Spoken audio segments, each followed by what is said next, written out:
한국차요? 에이, 한때 유럽에선 이렇게 불렸습니다. 값싼 대체제, 디자인도 구리고 품질도 형편없는 차. 라며 유럽에서 조롱거리라네요. 미국에선요? 한국차 싸니까 타는 거지, 오래 못 가고 안전도 그리고 품질도 별로지 않아? 심지어 이런 말도 있었죠. 한국차 타는 건 돈 없으니까 선택하는 거지. 돈 있으면 누가 한국차 타겠니? 라고 한답니다. 조립 불량에 품질 불량의 브랜드도 없어서 한국차를 타는 게 창피하다고 합니다. 그런 와중에 또 위기가 왔습니다. 트럼프 대통령이 수입차는 안보 위협이고 미국에서 생산되지 않는 차들은 25% 관세를 부과하겠다네요. 이건 단순한 정치적 수사일까요? 아닙니다. 이건 한국 자동차 산업 전체에 직접 타격을 입힐 수 있는 현실적인 위협이고 수출이 줄어드는 게 문제가 아니라 부품, 물류, 고용, 지역 경제 등 산업 생태계 전체가 흔들릴 수도 있는 위기를 초래하고 있다네요. 지금 위의 모든 상황을 정확히 이해하고 있는 독일 자동차 전문가가 너무 걱정하지 말라고 저희를 위로해 주네요. 왜 이런 위기가 닥쳐왔는데도 걱정하지 말라고 하는 걸까요? 그 이야기 속으로 들어가 보겠습니다. 안녕하세요, 여러분. 저는 독일에서 자동차 기술을 25년 넘게 연구해온 하일리히 베커라고 해요. 사실 저는 세계 여러 나라의 자동차들을 살펴보는 게 직업인 사람인데요. 그 중에서도 한국 자동차는 제 인생의 작은 충격이었어요. 그리고 지금은 진심으로 응원하고 싶은 브랜드가 되었답니다. 처음 한국 자동차에 관심을 갖게 된 건 2019년 서울 모터쇼에서였어요. 전시회를 둘러보던 중 유독 사람들의 시선이 쏠린 부스 하나가 있었는데요. 거기서 저는 처음으로 전기차 콘셉트카를 봤어요.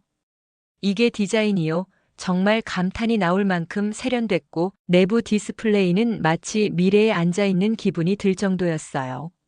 설마 이거 독일 회사랑 협업했나? 하고 자세히 들여다보니 100% 한국 기술, 한국 디자이너, 한국 생산이더라고요. 그 순간부터였어요. 한국차 이거 뭔가 다르다.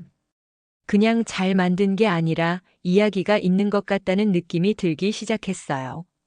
그러다 제가 완전히 마음을 빼앗긴 건 전시장 한켠에 있던 작은 공간이었어요. 그곳에는 한국 자동차 산업의 역사가 아주 정갈하게 전시되어 있었는데요.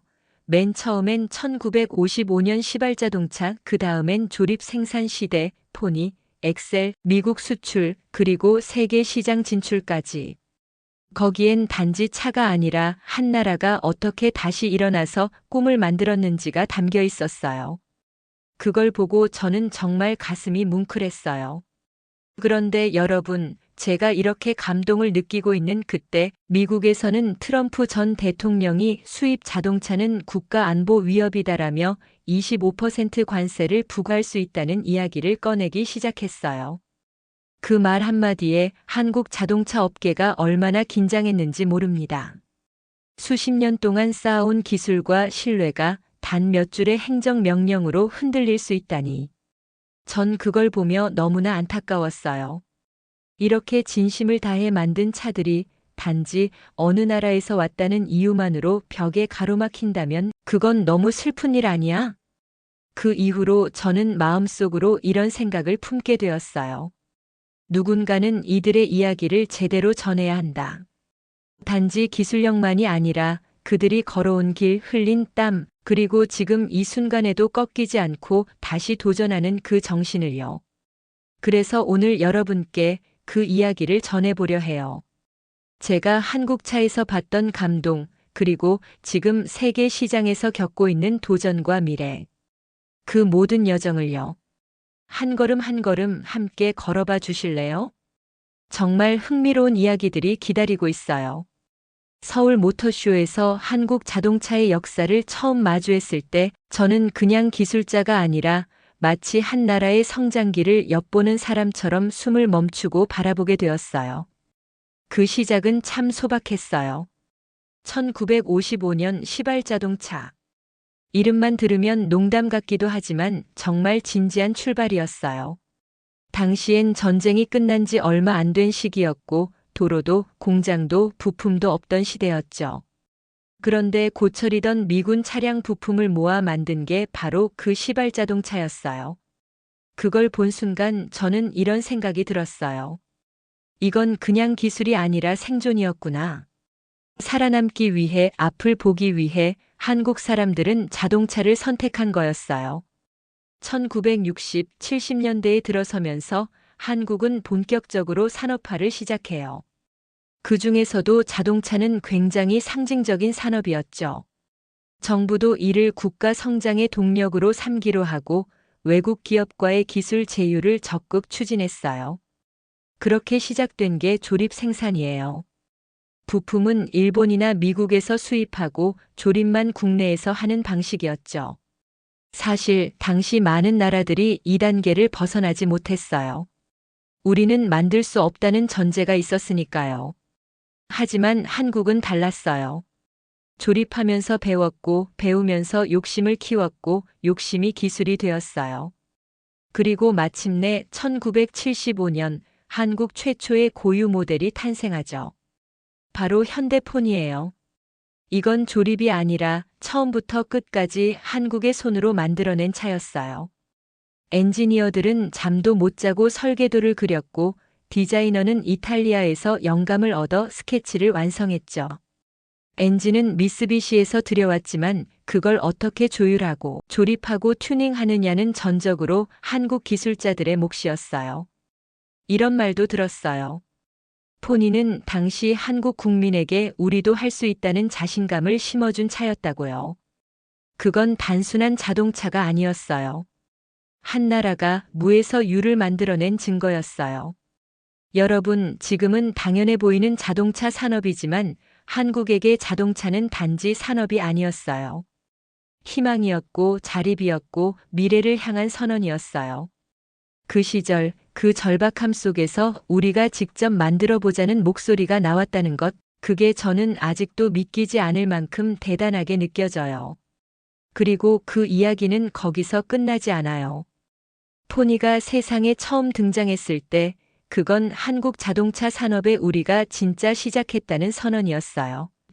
하지만 여러분, 이야기가 여기서부터 정말 드라마처럼 전개돼요. 왜냐하면 시작했다고 해서 곧장 잘 굴러간 건 아니었거든요. 포니는 국내에서 꽤 반향을 일으켰지만 한국 기업들은 거기서 멈추지 않았어요. 우리는 국내용으로 만족하지 않는다. 세계로 나가야 한다. 그 목표를 향해 눈을 돌린 거예요. 그리고 1986년 마침내 현대차는 미국 시장에 엑셀이라는 모델을 수출해요. 이 차는 놀라울 정도로 잘 팔렸어요. 출시 첫 해에 미국에서 16만 대가 넘게 판매되었고 현지 언론에서는 한국에서 온 작지만 효율적인 차라며 주목했죠. 그런데 그 후가 문제였어요. 차가 팔리긴 했지만 곧 심각한 품질 문제가 드러나기 시작했어요. 소비자들 사이에서 엔진 문제, 조립 불량, 내구성 부족 같은 불만이 터져나왔고 미국 언론은 한국 차를 향해 날카로운 비판을 쏟아냈어요. 심지어 싸니까 산 거지, 다시는 안 산다는 말까지 나올 정도였어요. 여러분, 이쯤 되면 포기할 법도 했어요. 많은 기업들이 이 시장은 너무 어렵다며 발을 빼죠. 그런데 한국은 그러지 않았어요. 도망가지 않고 정면으로 부딪혔어요. 현대차는 대대적인 품질 개선에 착수했어요. 조립 공정을 전면 재설계하고 해외 생산 공장에 독일과 일본에서 기술자들을 초빙해서 교육도 다시 했어요. 그리고 결정적으로 10년 10만 마일 보증 프로그램을 내세워 고객 신뢰를 다시 얻기 위한 승부수를 던졌죠. 이건 당시 업계에서는 파격적인 결정이었어요. 그만큼 품질에 대한 자신감이 없으면 할 수 없는 일이었어요. 저는 이 시기에 한국차를 보면서 이건 단순한 자동차 브랜드가 아니라 사과할 줄 알고 책임질 줄 아는 회사구나라고 느꼈어요. 그리고 그 진심은 결국 통했어요. 불과 몇 년 뒤 한국차는 미국 시장에서 품질 만족도 상위권에 이름을 올렸고 디자인과 성능에서도 독일차, 일본차와 어깨를 나란히 하게 되었어요. 그렇게 한국은 증명했어요. 우리는 잘못을 고치고 더 나은 방향으로 나아갈 수 있는 나라다. 이 장면이 제게는 참 감동적이었어요. 실패는 누구나 할 수 있죠. 하지만 그 실패를 멈춤이 아니라 출발점으로 바꿀 수 있는가? 그게 진짜 실력이에요. 그리고 한국 자동차는 바로 그런 실력을 가진 산업이에요. 엑셀 이후의 실패를 정면 돌파하고 난 뒤 한국 자동차 산업은 절대 다시는 같은 실수를 하지 않겠다는 각오로 완전히 다른 길을 걷기 시작했어요. 그때부터였어요. 한국차가 진짜 기술로 말하기 시작한 게요. 저는 이 시기를 보며 한국 자동차 산업이 카피하는 단계에서 창조하는 단계로 넘어갔다고 생각해요. 1990년대 중반 한국의 자동차 회사들은 자체 엔진과 변속기 개발에 착수해요. 여러분, 이건 자동차 산업에선 거의 독립선언 같은 거예요. 그동안은 일본이나 유럽에서 부품을 들여와 조립하거나 세팅만 했지만 이제는 우리 힘으로 핵심 동력계를 만들겠다고 나선 거예요. 당연히 쉽지 않았어요. 엔진 하나 개발하는데 56년 그리고 수천억 원이 들어가고 수백 명의 엔지니어가 밤을 새워야 하거든요. 하지만 한국은 했어요. 그리고 해냈어요. 그 결과 1999년 한국은 자체 개발한 알파 엔진을 선보이게 되죠. 이건 단순한 기계 부품이 아니라 이제 우리도 자동차의 심장을 스스로 만들 수 있다는 선언이었어요. 그리고 그 뒤를 이어 감마, 세타, 스마트 스트림까지. 해를 거듭할수록 점점 더 정교하고 효율적이고 친환경적인 엔진들이 나왔어요. 그뿐만이 아니에요. 이 시기부터 한국 자동차는 디자인과 감성 기술에서도 두각을 나타내기 시작했어요. 세계 유명 디자이너들과 협업하고 유럽의 디자인 센터를 세워 현지의 눈과 감성으로 차를 설계했어요. 제가 독일 프랑크푸르트에서 열린 한 국제 모터쇼에 갔을 때 사람들이 줄 서서 사진을 찍고 있길래 무슨 슈퍼카인가 하고 봤더니 그게 바로 한국 브랜드의 콘셉트카였어요. 그때 저는 진심으로 감탄했어요. 이젠 더 이상 따라가는 브랜드가 아니구나. 사람들의 기대를 뛰어넘는 브랜드가 됐구나. 그리고 기술적으로도 놀라운 일들이 일어났어요. 안전 기술, 주행 보조 시스템, 소음 진동 제어 기술, 연비 개선. 한국차는 모든 분야에서 조용히 하지만 꾸준히 점수를 올려갔어요. 특히 정숙성, 부드러운 조향감, 실내 공조 시스템 같은 운전자의 느낌을 고려한 기술들이 이 시기에 크게 발전했어요. 이건 정말 기술자의 눈으로 봐도 감탄할 만한 변화예요. 어떻게 이렇게 짧은 시간 안에 이 정도까지 올라올 수 있었을까? 그 대답은 하나였어요. 실패를 공부했고 실망을 에너지로 바꿨기 때문이에요. 기술은 숫자로 말하지만 그 기술을 만든 사람들은 언제나 사람을 생각하면서 기술을 만들어야 하거든요. 한국차는 그걸 알고 있었어요. 기술은 빠르게 만들었지만 그 안엔 늘 사람이 타는 차라는 철학이 있었어요. 자, 이제 한국차는 기술적으로도 세계의 기준을 넘어서기 시작했어요. 기술과 디자인 그리고 경험까지 갖추게 된 한국 자동차는 이제 진짜 세계로 나아가는 순간을 맞이했어요. 그리고 이때부터 한국차는 단순히 수출하는 브랜드가 아니라 현지에서 신뢰받는 브랜드가 되기 위한 전환을 시작했어요.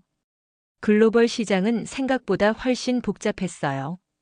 기후도 다르고 도로 환경도 다르고 소비자들의 기대도 전혀 달랐어요. 한국차는 그 차이를 정면으로 마주했죠. 그래서 택한 전략이 바로 현지화예요. 미국 시장에서는 패밀리 SUV와 픽업 트럭 중심의 라인업, 유럽에서는 컴팩트하고 정교한 핸들링 감성, 인도나 동남아 시장에서는 연비와 에어컨 성능이 중심이 되었어요. 그 나라의 문화와 기후, 주행 습관까지 분석해서 각기 다른 시장에 맞춤형 모델을 출시한 거예요. 그리고 단지 파는데 그치지 않았어요. 미국 조지아와 엘라베마, 인도 첸나이, 체코, 슬로바키아 등 전 세계 주요 시장에 현지 생산 공장과 연구개발센터를 세웠어요. 그 나라 사람들과 함께 차를 만들고 그들의 목소리를 반영하며 정말 로컬 브랜드처럼 느껴지는 글로벌 브랜드를 만든 거예요. 이 전략은 예상보다 훨씬 큰 효과를 냈어요. 각국의 고객들이 이 차는 진짜 우리 생활에 맞춰졌어. 외국 차지만 왠지 낯설지 않다고 말하기 시작했어요. 그 말은 곧 브랜드에 대한 신뢰와 정서적 친밀감이 생겼다는 뜻이었어요. 그리고 또 하나 중요한 변화가 있었어요. 한국 차는 점점 합리적인 가격의 차를 넘어서 타고 싶어지는 차, 선택받는 브랜드로 자리 잡기 시작했다는 거예요. 디자인, 정숙성, 주행감, 친환경 기술 모든 면에서 브랜드의 이미지가 달라지고 있었어요. 이 시기부터는 단순히 가격이나 연비를 비교하는 소비자보다 이 브랜드, 뭔가 다르다고 말하는 사람들이 많아졌어요. 그게 바로 브랜드의 힘이죠. 이제 한국 자동차는 글로벌 시장에서 단순히 경쟁하는 수준이 아니라 기준을 만들고 흐름을 이끄는 위치에 서게 되었어요. 그리고 그 성장은 아직 끝나지 않았어요. 여러분, 자동차를 선택할 때 우리는 이제 단순히 연비나 출력만 보지 않아요.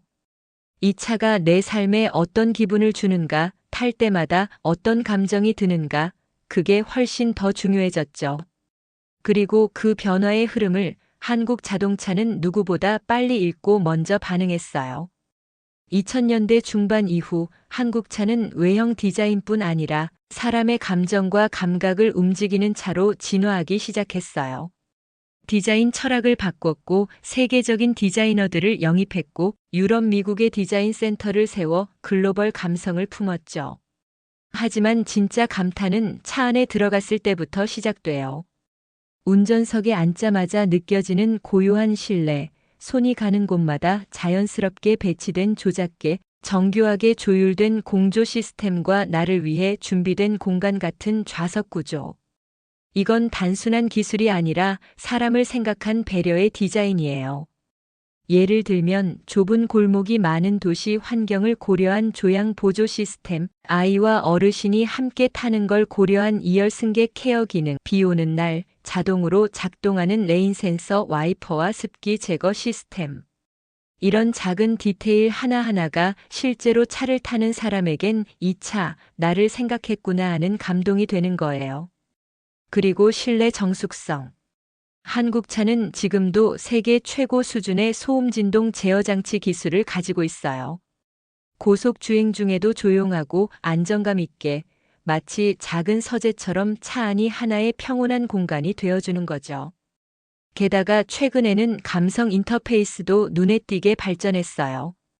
차가 운전자의 감정 상태를 파악해 무드 등 색상을 바꾸고 오늘은 평소보다 천천히 가볼까요? 라고 말해주는 기능까지요.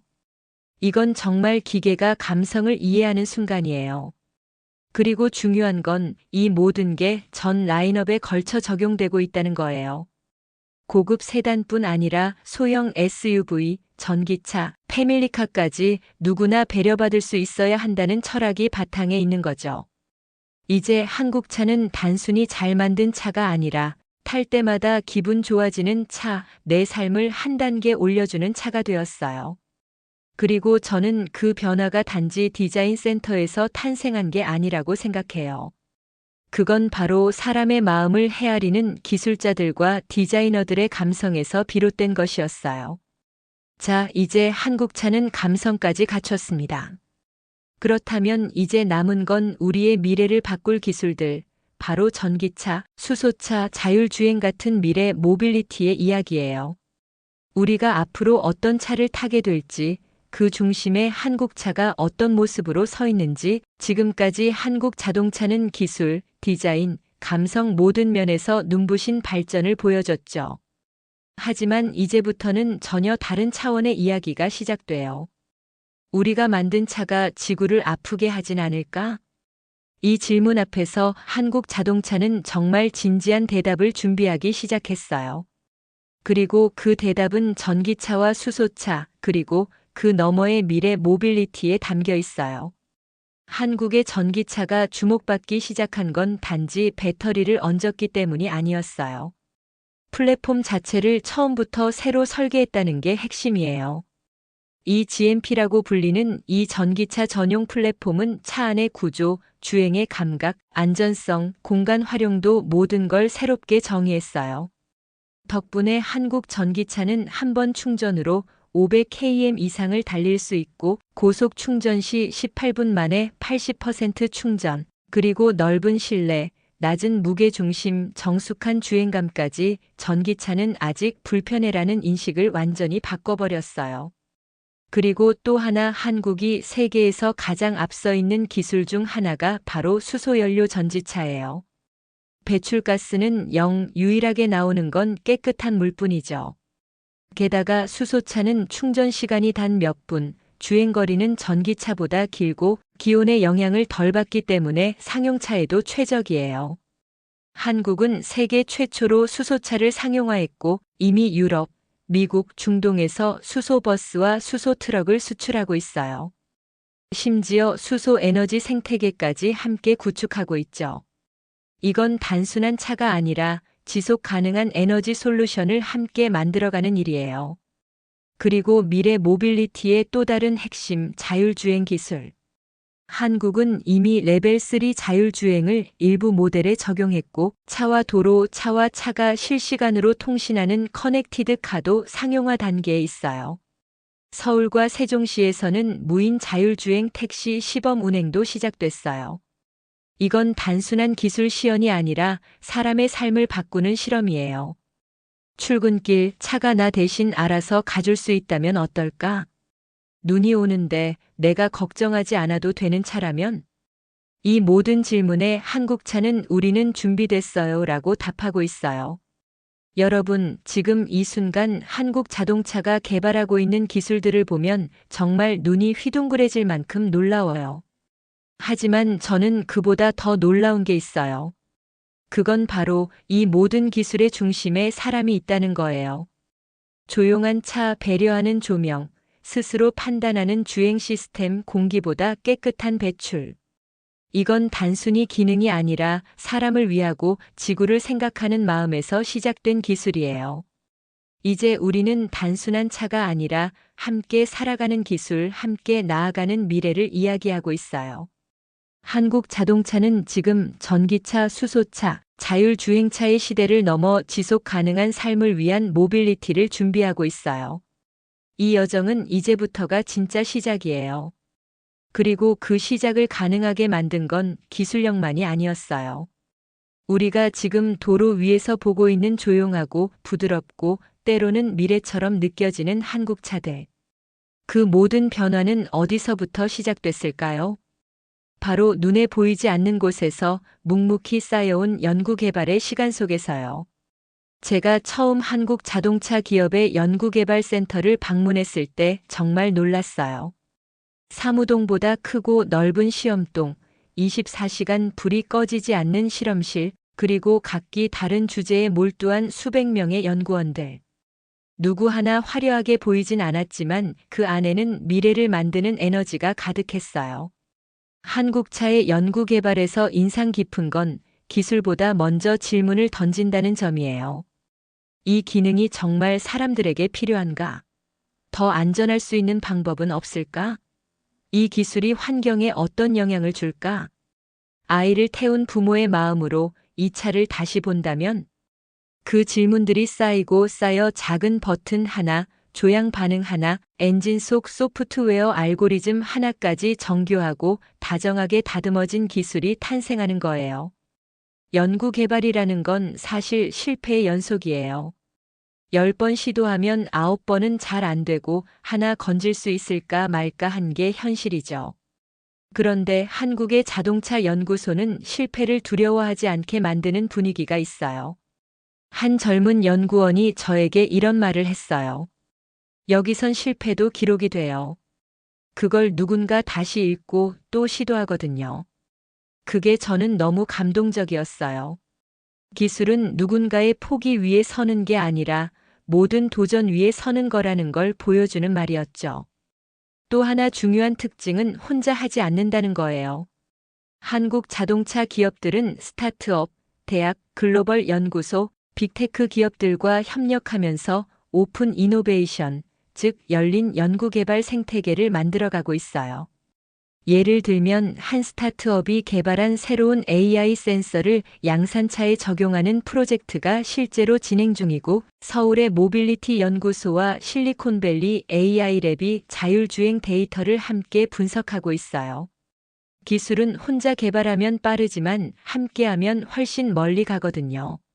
한국 자동차 기업들은 단지 말로만이 아니라 실제로 전체 매출의 57%를 매년 연구개발에 투자하고 있어요. 이건 웬만한 IT 기업 수준이고 심지어 위기 상황에서도 줄이지 않는 예산이죠. 왜냐고요? 이건 기술에 대한 믿음이자 사람의 미래를 바꾸는 건 기술이라는 철학 때문이에요. 이제 우리는 알 수 있어요. 한국차의 기술은 단지 빠르게 가는 기술이 아니라 깊이 있게 생각한 기술이라는 걸요. 그건 브랜드의 성격을 만들고 고객의 신뢰를 얻고 미래 시장을 준비하는 데 가장 중요한 뿌리예요. 그리고 바로 이 연구 개발에 힘이 있었기에 한국차는 지금처럼 전 세계 시장에서 한계를 뛰어넘는 브랜드가 될 수 있었던 거예요. 지금까지 우리는 한국 자동차가 기술, 감성, 미래에 걸쳐 얼마나 놀라운 발전을 이뤄왔는지 살펴봤어요. 그런데 여러분, 아무리 뛰어난 기술과 디자인을 갖췄다고 해도 세상이라는 무대에 혼자 서는 건 불가능해요. 한국차는 성장하는 동안 수많은 나라들과 손을 맞잡고 함께 걸어왔어요. 이름 없는 부품 공급자에서 글로벌 파트너까지 정말 많은 이들과 협력하며 오늘의 자리에 도달했죠. 한국 자동차 기업들은 유럽의 디자인 스튜디오, 미국의 AI 기업, 일본의 센서 회사, 그리고 동남아의 모빌리티 스타트업과도 적극적으로 파트너십을 맺어왔어요. 게다가 단순한 기술 협력뿐 아니라 현지화 전략도 철저히 실천했죠. 미국 조지아 엘라베마 공장, 체코, 인도, 슬로바키아, 브라질 공장 등은 단지 생산 기지가 아니라 현지인과 함께하는 성장의 공간이 되었어요. 우리는 이 나라에서 이 사람들과 함께 성장하겠습니다. 그건 말이 아니라 행동으로 보여준 약속이었어요. 하지만 지금 새로운 도전이 닥쳤습니다. 바로 미국 자동차 관세 이슈예요. 트럼프 전 대통령 시절부터 불거졌던 수입차가 미국의 국가 안보를 위협한다는 주장. 그 결과로 수입 자동차에 최대 25% 관세 부과 가능성이 거론됐죠. 이 이슈는 조용히 잦아드는 듯 했지만 최근 다시 수면 위로 올라오고 있어요. 트럼프 전 대통령이 재출마와 함께 관세 정책 재검토를 공언했고 현지 산업 보호주의도 점점 강해지고 있죠. 한국 자동차 기업들에겐 이건 단순한 세금 문제가 아니에요. 현지 고객 신뢰, 공급망 안정성, 브랜드 전략 전체가 흔들릴 수 있는 사안이에요. 그렇다면 한국은 어떻게 대응하고 있을까요? 현지 생산 확대, 전기차 전용 공장을 포함한 미국 내 공장 확충으로 우리는 미국에서 함께 만든다는 신뢰를 강조하고 있어요. FTA 활용과 외교적 대응, 한미 FTA를 기반으로 자동차 부품 품목에 대한 예외 조항을 적극적으로 협상 중이에요. 시장 다변화, 미국 외에도 유럽, 인도, 동남아, 중동 등 전기차 수요가 급성장 중인 지역에 선제적 투자를 진행 중이에요. 브랜드 고급화, 단순한 가격 경쟁에서 벗어나 프리미엄 전기차, 수소차, 자율주행차 등 고부가 가치 모델 중심으로 구조 전환을 가속화하고 있어요. 이 모든 대응의 핵심에는 우리는 흔들리지 않는다는 메시지가 있어요. 변화는 늘 찾아오고 도전은 끊임없이 나타나지만 한국 자동차는 언제나 정면에서 문제를 마주하고 더 나은 해법으로 세상을 설득해왔어요. 그리고 지금 이 순간에도 그 도전을 받아들이는 자세는 한층 더 성숙하고 단단해졌어요. 이건 기술만으로 가능한 일이 아니에요. 그건 바로 지금까지 쌓아온 신뢰, 철학, 그리고 경험이 만들어낸 내공이에요. 여러분, 우리가 함께 걸어온 이 긴 여정, 돌아보면 정말 놀랍지 않으세요? 1955년 고철로 만든 시발 자동차 한 대에서 시작된 이 이야기가 지금은 세계인의 손끝에서 선택받는 전기차, 수소차, 자율주행차로 이어지고 있어요. 어떤 산업도 단기간에 이런 성장을 하긴 어렵습니다. 그런데 한국은 해냈어요. 기술로 가능성을 열고 디자인으로 감동을 주고 사람을 생각하는 마음으로 신뢰를 쌓았죠. 그 성장 뒤엔 수많은 실패와 비판, 그리고 끈기와 배움의 시간이 있었어요. 엑셀의 미국 수출 실패를 겪고도 포기하지 않았고 10년 보증이라는 파격적인 약속으로 신뢰를 다시 얻었고 전기차와 수소차 시대를 누구보다 먼저 준비하며 한국차도 할 수 있다는 말을 한국차가 기준이다로 바꿔냈어요. 한국 자동차는 이제 그저 잘 만든 차가 아니에요. 기술의 깊이와 사람을 향한 철학을 동시에 품은 브랜드예요. 도전 앞에서 당당했고 실패 앞에서 겸손했고 성공 앞에서 머물지 않았어요. 그리고 지금 전기차, 수소차, 스마트 모빌리티, 자율주행. 그 모든 영역에서 한국차는 새로운 기준을 세워가고 있어요. 하지만 제가 가장 감동한 건 그 모든 기술, 디자인, 전략 뒤에 늘 사람이 중심에 있었다는 점이에요. 기술은 빠르게 발전할 수 있어요. 하지만 사람을 배려하는 기술, 공감을 설계하는 디자인, 함께 살아가는 세상을 준비하는 철학은 쉽게 만들어지지 않아요.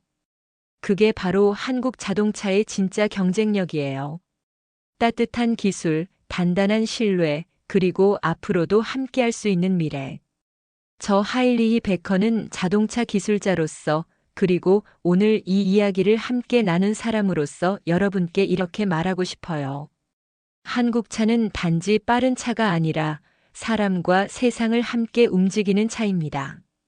앞으로 우리는 한국차와 함께 더 조용한 길을 달릴 것이고 더 똑똑한 길을 만나게 될 것이며 무엇보다 더 따뜻한 내일을 함께 만들게 될 거예요. 이 이야기를 끝까지 함께 들어주셔서 진심으로 감사드립니다. 다음번 여러분이 도로 위에서 한국차를 마주칠 때 오늘의 이 여정을 한 번쯤 떠올려 주신다면 그걸로 저는 충분해요. 오늘의 사연은 여기까지입니다. 내용이 유익하고 좋으셨다면 구독과 좋아요는 저에게 큰 힘이 됩니다.